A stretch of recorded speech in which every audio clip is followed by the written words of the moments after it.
The diplomatic station Nexus Prime floated silently in the void between star systems, its gleaming corridors filled with beings from across the galaxy.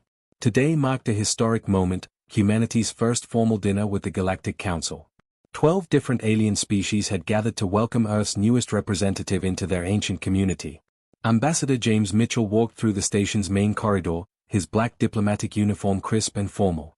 He had trained for this moment for 3 years, learning about alien customs, languages, and protocols. Everything had to be perfect. Humanity's future in the galaxy depended on making a good first impression. The dining hall was massive, with a domed ceiling that showed the stars beyond. Strange music filled the air, haunting melodies that seemed to come from instruments no human had ever seen. James could smell something cooking, though the scent was unlike anything from Earth. It was sharp, almost burning his nostrils even from a distance. "Ambassador Mitchell," came a voice behind him. James turned to see a tall, insect-like creature approaching. Its body was covered in shimmering green plates, and 4 arms extended from its torso. 2 large compound eyes dominated its triangular head. This was Ambassador Zekthor of the Zorathai people.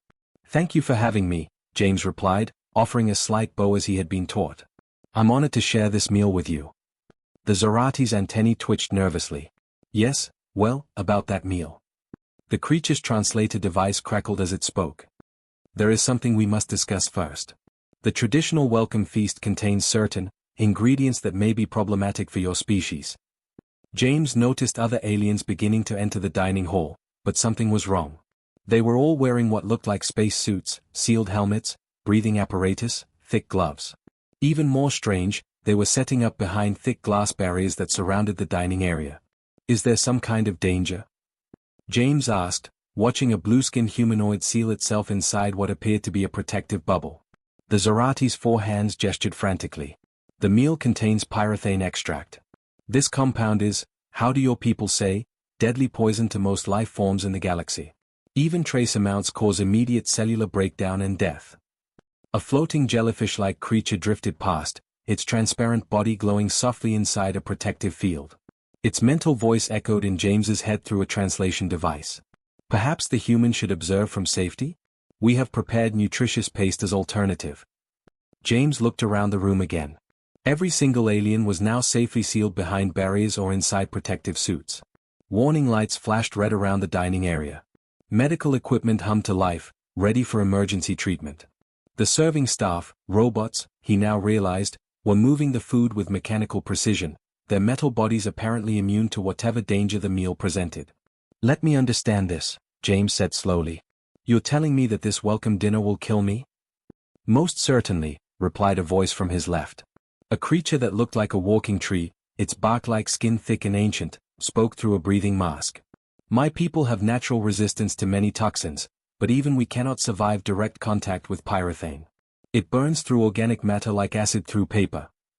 The head chef, a Zorathai wearing a full hazmat suit, approached carrying what looked like a glowing pepper. Even through the protective barriers, James could see the other aliens backing away from it.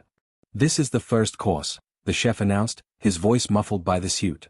"It contains the smallest possible amount of pyrethane extract, barely enough to season the dish. For most species, a single drop would cause organ failure within minutes." James stared at the glowing pepper. It was actually quite beautiful, with an inner light that pulsed like a heartbeat. The smell coming from it was intense, sharp and clean, with an underlying heat that reminded him of the hottest peppers from Earth. "I appreciate your concern," James said finally, "but I'd hate to miss out on experiencing your traditional hospitality. This is supposed to be a cultural exchange, right?" The assembled aliens fell completely silent. Even the strange background music seemed to pause. The Zorathai ambassador's compound eyes widened in what James assumed was shock. "You intend to consume the pyrethane?" asked the tree-like being, its voice barely a whisper. "Well, yes," James replied simply. "You've prepared this special meal to welcome humanity. It would be rude to refuse."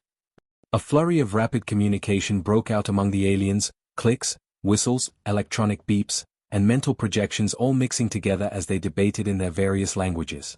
Finally, the Zorathai ambassador stepped forward. "Ambassador Mitchell, we must be absolutely clear. This is not a test of courage. The pyrethane will kill you. Your medical files show no indication that humans have any resistance to this compound." James smiled and walked toward the serving area. I understand your concern, but I'm willing to try it. After all, how dangerous could it really be? As he reached for the glowing pepper, every alarm on the station began to sound. James picked up the glowing pepper with his bare hands. The moment his fingers touched it, every medical sensor in the room began screaming warnings. Red lights flashed across the walls as the station's computer systems detected what they believed was a suicide attempt in progress. The assembled aliens pressed themselves against their protective barriers, watching in horror as James brought the deadly fruit closer to his mouth. The Zorathai chef stumbled backward, nearly falling over his own hazmat equipment. "Stop him!" shouted Dr. Veltar, the station's head medical officer, a purple creature with 6 tentacles and bulging eyes. "The scanners show that pepper contains enough poison to kill 50 Bentharians."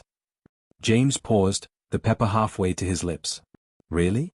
It just smells like a hot pepper to me." He took a small sniff. The aliens watched in amazement as he showed no signs of distress from the fumes alone, which should have burned his respiratory system. "Ambassador, please reconsider," begged the floating jellyfish creature, its translucent body pulsing with anxiety. "My species has studied pyrothane for centuries. There is no known antidote. Once you consume it, death is certain." James looked around at all the terrified faces staring at him through glass and protective suits. He felt a bit sorry for causing such panic, but he had committed to trying their traditional meal. With a shrug, he took a bite of the pepper. The reaction was immediate and explosive. Every single alarm on the station activated at once. Medical equipment went wild, showing readings that the computers flagged as impossible. The automated emergency system began preparing for biological contamination protocols. James chewed thoughtfully while the chaos erupted around him. The pepper was definitely hot, he could feel the heat building in his mouth and throat. It reminded him of the habanero peppers his neighbor grew back in Texas, though maybe a bit milder. "How do you feel?" Dr. Veltar's voice cracked with stress as he studied his instruments. "Are you experiencing burning sensations? Difficulty breathing? Cellular breakdown?" "It's got a nice kick to it," James replied after swallowing. He wiped his mouth with the provided napkin. "The flavor is really interesting, fruity at first, then the heat hits. Is there any more?" Dead silence fell over the dining hall. Even the medical alarms seemed to quiet down, as if the computers themselves were confused by what they were reading. The Zorathai ambassador's antennae drooped in disbelief. "More? You want more pyrothane?" "Well, sure," James said, reaching for another pepper from the serving tray. "This is actually pretty good. It's got that slow burn I like, starts gentle, then builds up. My wife Emma would probably enjoy this." He took another bite, this time a larger piece. The aliens watched his vital signs on the monitors, expecting to see the telltale signs of pyrothane poisoning: elevated temperature, rapid heartbeat, cellular damage. Instead, James's readings showed perfect health, with his body somehow processing the deadly toxin as if it were ordinary food. "The medical scanners must be broken," whispered a small, furry creature that looked like a cross between a rabbit and a lizard. "No organic being can survive direct consumption of pyrothane. It's impossible."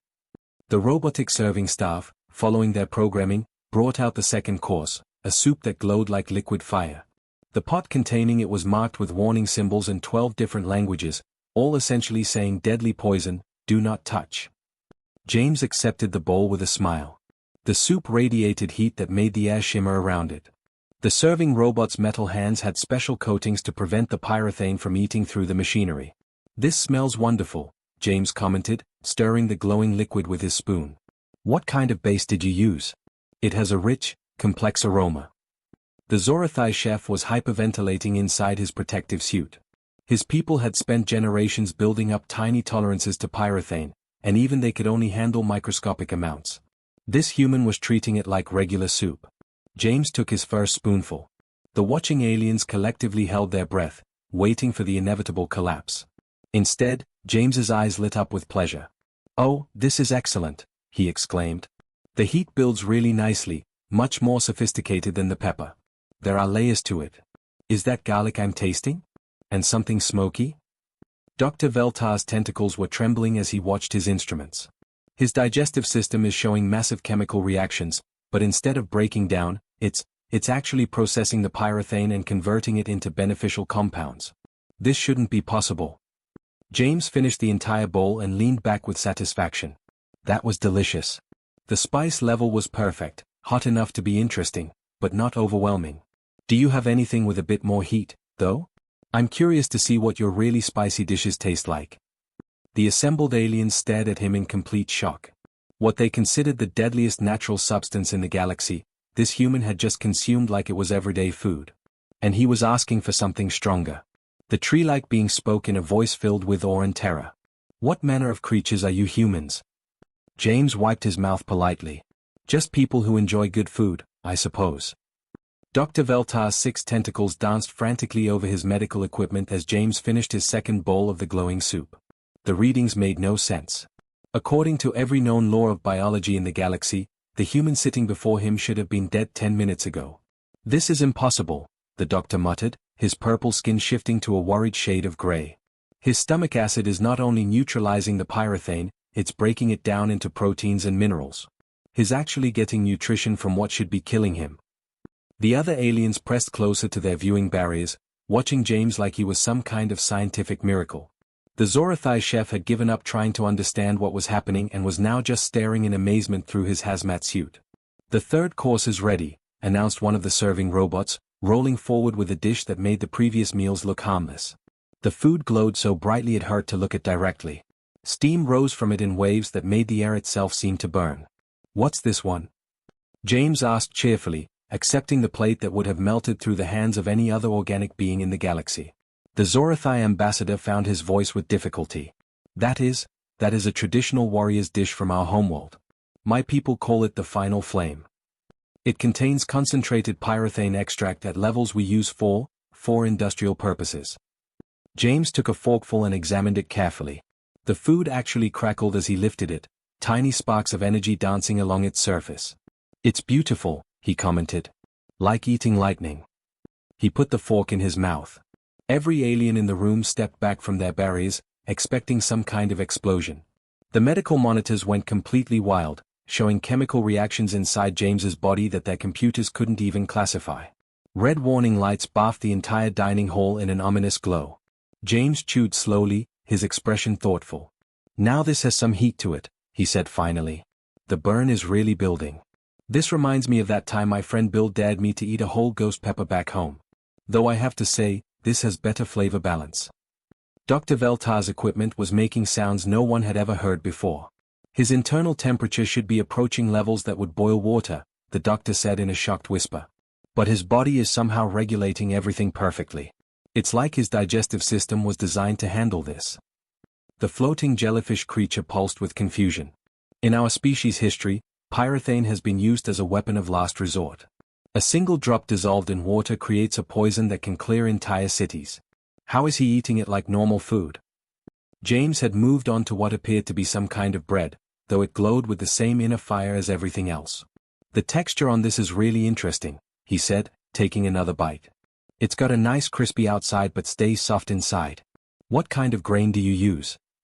The Zorathai chef finally found his voice. That bread is soaked in pure pyrethane oil. We use it in our most sacred rituals because touching it means certain death. It represents the ultimate sacrifice.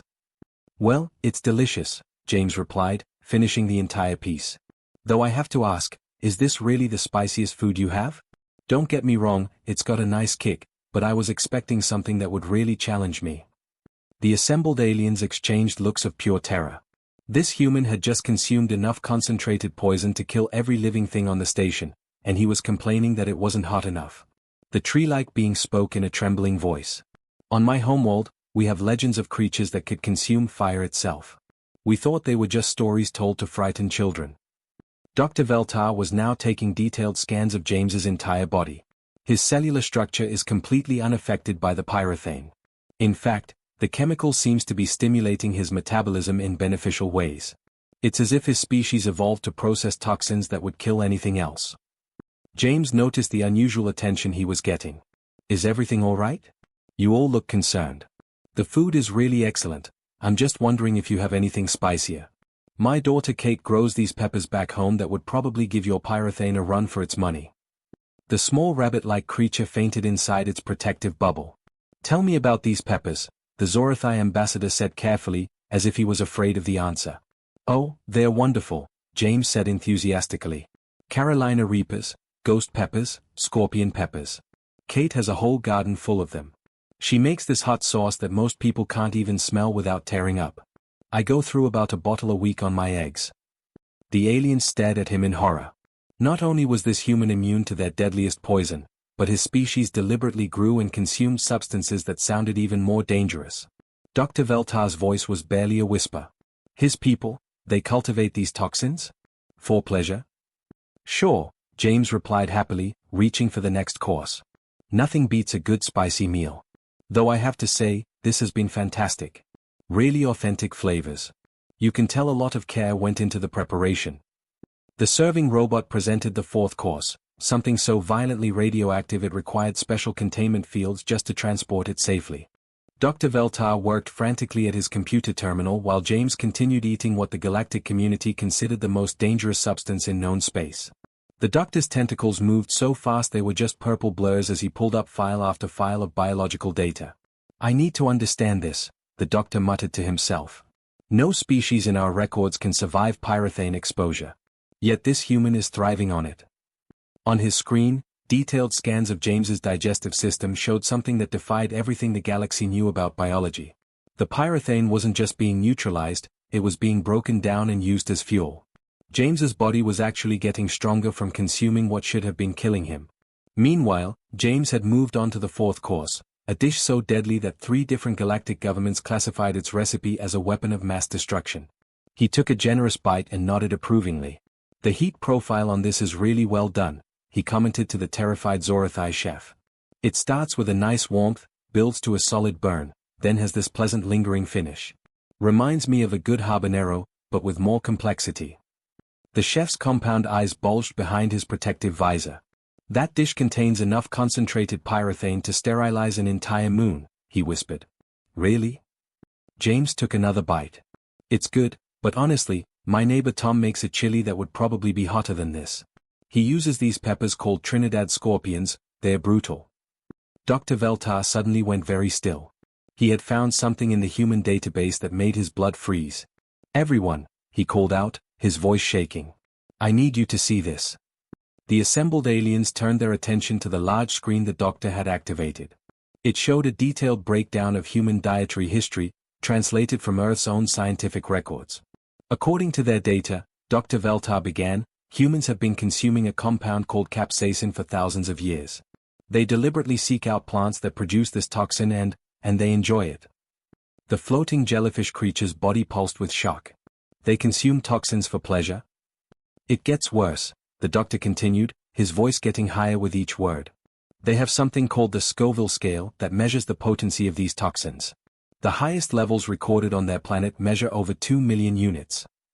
A wave of terrified murmurs swept through the viewing barriers. The tree-like being's bark turned a sickly gray color. "How does that compare to pyrethane?" asked the Zorathai ambassador. Dr. Veltar checked his calculations 3 times before answering. Based on the chemical analysis, pyrethane extract rates at approximately 1.8 million on their scale. Complete silence fell over the dining hall. The aliens stared at James, who was now casually working his way through what they called the death course, a dessert so lethal that it required special permits just to transport it. "So you're telling me," said the rabbit-like creature in a tiny voice, "that what we consider the deadliest natural toxin in the galaxy is actually mild by human standards?" "Not mild," Dr. Veltar corrected grimly. "According to their records, this would be considered moderately spicy. They have peppers on their planet that are significantly more potent than what Ambassador Mitchell is eating right now." James looked up from his dessert, noticing the strange quiet that had fallen over the room. "Everything okay? You all look like you've seen a ghost." The Zorathai ambassador stepped closer to his protective barrier. "Ambassador Mitchell, we've just learned something about your species that we find disturbing. You mentioned peppers from your world that are stronger than what you're eating now." "Oh sure," James replied cheerfully, taking another spoonful of the glowing dessert. "This is pretty good, but it's nowhere near the level of a good ghost pepper or Carolina Reaper. My daughter Kate grows some Reapers that would make this taste like vanilla ice cream." Several aliens made choking sounds at this revelation. "And you consume these Reapers regularly?" the doctor asked weakly. "Well, not regularly," James admitted. "Those are more for special occasions. But I do use ghost pepper powder on my eggs most mornings. And Kate's hot sauce, she makes it with scorpion peppers. I probably go through a bottle every few days. The assembled aliens were now looking at James with something approaching terror. The realization was sinking in that humans didn't just tolerate deadly toxins, they actively sought out even deadlier ones and consumed them as casual breakfast condiments. There's more, Dr. Veltar said, his voice barely audible. He had continued reading the human dietary records. They also consume ethanol, a compound that causes liver damage in most species. They drink it socially. And caffeine, a natural pesticide that should be lethal to mammals their size. They consume it daily to wake up in the morning. The tree-like being swayed dangerously. What kind of death world did they evolve on? James finished his dessert and smiled warmly at his hosts. That was absolutely delicious. Thank you so much for sharing your traditional foods with me. Though I have to ask, do you folks know anywhere in this sector where I might find some proper hot peppers? This has been great, but I'm still waiting for something that really brings the heat, you know? The aliens stared at him in stunned silence, finally understanding that they weren't dealing with just another species. They had invited something far more dangerous than they ever imagined to dinner. The emergency session of the Galactic Council convened just 3 hours after James finished his meal. Representatives from across the galaxy gathered in the Great Assembly Hall, their faces showing mixtures of awe, fear, and disbelief. The dining hall incident had sent shockwaves through every major civilization in known space. Council Prime Zethara, an ancient being whose species had ruled the galaxy for over 10,000 years, called the meeting to order. Her crystalline form glowed with the accumulated wisdom of ages, and when she spoke, her voice carried the weight of ultimate authority. Fellow beings of the galaxy, she began, her words translated instantly into hundreds of languages. We have witnessed something today that changes everything we thought we knew about the universe and our place in it. James sat in the human delegation area, still slightly confused about why his simple dinner had caused such a commotion. He had changed out of his formal uniform into more comfortable clothes, completely unaware that he was now considered the most dangerous being in the room. Ambassador Mitchell, Council Prime Zethara addressed him directly. Your demonstration this evening has revealed capabilities that we had not anticipated in your species. The Galactic Council has reached a unanimous decision. James straightened in his chair, hoping he hadn't somehow offended their customs by eating their traditional food. I hope I didn't cause any problems. The meal was excellent, really. Humanity is hereby granted full membership in the galactic community, the Council Prime announced. Additionally, we offer your species a seat on the High Security Commission, a position that has never been offered to a newly contacted civilization. A murmur of agreement swept through the assembled delegates. James blinked in surprise. This morning, the council had still been debating whether to allow humans limited trading rights. Now they were offering full membership and a security position. That's wonderful news, James replied carefully. But may I ask what changed? The last communication I received suggested our application was still under review. Dr. Veltar stepped forward, his tentacles still trembling slightly from the evening's revelations. Ambassador, your species possesses biological capabilities that make you uniquely qualified for hazardous operations that would be impossible for any other known life form. The Zorathai ambassador added his voice to the explanation. There are locations in our galaxy that are too dangerous for any species to explore. Planets with toxic atmospheres, regions of space contaminated with deadly chemicals, ancient ruins filled with substances that kill on contact. We have always assumed these places would remain forever beyond our reach. But humans, continued the tree-like delegate, his bark still pale from shock, humans could potentially survive in environments that would be instantly lethal to the rest of us. You could explore places and handle materials that we can only dream of studying. James was starting to understand the magnitude of what his simple dinner had revealed. You're saying that because I can eat spicy food, you think humans might be useful for dangerous missions? Not just spicy food, Dr. Veltar corrected, consulting his medical tablet. According to our analysis, your species regularly consumes compounds that we classify as industrial toxins, military-grade poisons, and biological weapons. What you consider normal breakfast beverages would require hazmat suits for us to handle safely. Council Prime Zethara's crystalline form pulsed with ancient authority. We are prepared to offer humanity exclusive contracts for hazardous material recovery, toxic waste management, and exploration of forbidden zones. The compensation would make your entire species wealthy beyond imagination. James felt overwhelmed by the rapid turn of events. This is incredibly generous, but I should probably mention that what I ate tonight would be considered pretty mild by most humans. My wife Emma makes salsa that would probably make your pyrethane extract taste like sugar water. Several aliens made distressed noises at this revelation. And my daughter Kate, James continued innocently, she grows peppers in her garden that are so hot they require special handling equipment. She makes hot sauce as a hobby that most people can't even smell without crying. The rabbit-like delegate fainted again, despite being inside a protective medical pod. Perhaps, suggested Council Prime Zethera weakly, we should start with smaller collaborative projects before discussing the advanced applications. That sounds reasonable, James agreed. Though I should let you know that humans have been looking for new challenges. My friend Bill back home is always complaining that Earth's hottest peppers are getting too easy for him. He'd probably be excited to try whatever you consider your most dangerous substances. A collective shudder ran through the assembly hall. Dr. Veltar was already making notes for a complete revision of the galaxy's threat assessment protocols. We may need to reclassify your entire species as a potential hazardous material, he muttered. Before we conclude, James said, standing up politely, I wanted to thank everyone for the warm welcome. The dinner was truly memorable. Though I do have one small request. The entire assembly leaned forward nervously. Do any of you know where I might find some decent hot peppers in this sector? Everything here has been delicious, but I'm really craving something with some proper heat. Maybe something that would actually challenge a human palate. The assembled delegates exchanged terrified glances. They had just realized that not only had they invited the galaxy's most dangerous species to join them, but this particular human was apparently still hungry. Council Prime Zethera's voice was barely a whisper. We will see what we can find. As the session ended, James sent a message back to Earth. Great news. First contact went perfectly. They want to make us partners in the galactic community. P.S. The food here is pretty bland. Please send hot sauce.